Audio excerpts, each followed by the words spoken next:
ప్రభుత్వం ఏర్పడ్డాక 6 నెలల హనీమూన్ కాలం అందరికీ అయిపోయిందని, ఇక ఒళ్లు వంచి పనిచేయాల్సిందేనని ఉప ముఖ్యమంత్రి పవన్ కళ్యాణ్ స్పష్టం చేశారు. తన కొత్త ప్రయాణం పిఠాపురం నుంచి మొదలు పెడతానని ప్రకటించారు. నెలలో 2 వారాలు ఇక్కడే ఉంటానన్నారు.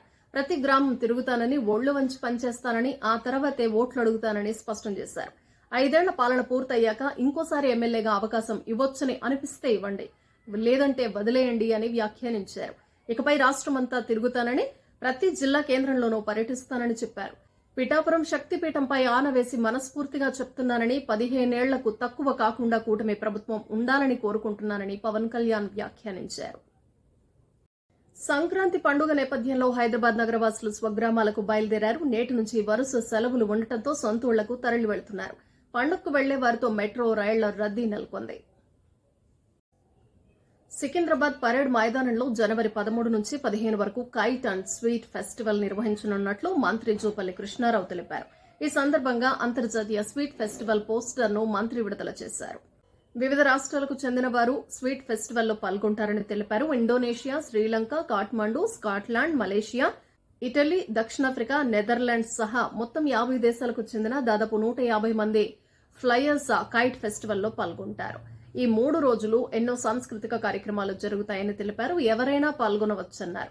సంస్కృతి సాంప్రదాయాలు ప్రతిబింబించేలా ఫెస్టివల్ ఉంటుందని తెలిపారు. సంస్కృతిలో భాగమే ఈ పండుగలన్నారు. గ్రామాల్లో కూడా సంస్కృతి సంప్రదాయాలు పెంపొందించేలా పెద్ద ఎత్తున ఇలాంటి కార్యక్రమాలు చేసుకోవాలన్నారు. నాంపల్లి కోర్టులో హీరో అల్లు అర్జున్ కోరట లభించింది. ప్రతి ఆదివారం చిక్కడపల్లి పోలీసుల ఎదుట హాజరు కావాలనే నిబంధనను కోర్టు మినహాయించింది. అలాగే విదేశాలకు వెళ్లేందుకు కూడా అనుమతించింది. సంధ్యా థియేటర్ తొక్కిసలాట కేసు విచారణ నేపథ్యంలో ప్రతి ఆదివారం పీఎస్ ముందు హాజరు కావాలని నాంపల్లి కోర్టు ఆయన్ను గతంలో ఆదేశించిన విషయం తెలిసిందే. అయితే భద్రతా కారణాల దృష్ట్యా దీనికి మినహాయింపు ఇవ్వాలని అల్లు అర్జున్ కోర్టును కోరారు. ఆందోళన లేని జీవితం గడపడానికి 4 సూత్రాలు పాటిస్తే సరిపోతుందని అగ్ర కథానాయకుడు వెంకటేష్ చెప్పారు. సంక్రాంతికి వస్తున్నాం చిత్ర ప్రమోషన్స్ లో భాగంగా ది రానా దగ్గుపాటి షోలో ఆయన పాల్గొన్నారు. ప్రస్తుతం జనాలు ఎక్కువగా ఆందోళనకు గురికావడానికి కారణం వచ్చిన ఫలితాన్ని అంగీకరించలేకపోవటమే అన్నారు అగ్ర కథానాయకుడు వెంకటేష్. ఆయన కీలక పాత్రలో అనిల్ రావిపూడి దర్శకత్వంలో రూపొందిన చిత్రం సంక్రాంతికి వస్తున్నాం. సంక్రాంతి కానుకగా జనవరి 14న ఈ సినిమా ప్రేక్షకుల ముందుకు రానుంది. ఈ సందర్భంగా తాను ఆచరిస్తున్న 4 జీవిత సూత్రాలను వెంకటేష్ పంచుకున్నారు.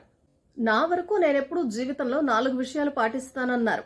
కష్టపడటం, నివేదించటం, బయటకు వచ్చేయటం, అంగీకరించటం. మళ్ళీ చెప్పుకుందామా ఈ 4 పాయింట్స్ ని? కష్టపడటం, నివేదించటం, బయటకు వచ్చేయటం, అంగీకరించటం. మనం ఏ పని చేసినా ఖచ్చితంగా కష్టపడాలి. పని అయిన తర్వాత దాని ఫలితాన్ని ఈ ప్రపంచానికి వదిలేయాలి. ఈ 2 ఎంత ముఖ్యమో మరో 2 కూడా అంతే ముఖ్యమన్నారు. అవే బయటపడటం, ఫలితాన్ని అంగీకరించటం. నిత్యం ధ్యాన సాధన, నా గురువులు ఇచ్చిన సలహాలు స్వీకరించడం వల్ల ఇది నాకు సాధ్యమైందన్నారు వెంకటేష్. ఉదాహరణకు, నేను సంక్రాంతికి వస్తున్న మూవీ చేశా. కష్టపడి నా పని నేను పూర్తి చేశా. దాని నుంచి బయటకు వచ్చేసా. ఫలితం ఏది వచ్చినా దాన్ని తీసుకుంటా. ప్రస్తుతం జనాలు ఆందోళన పడటానికి కారణం వారి జీవితంలో జరిగే వాటిని అంగీకరించలేకపోవటమేనన్నారు వెంకటేష్.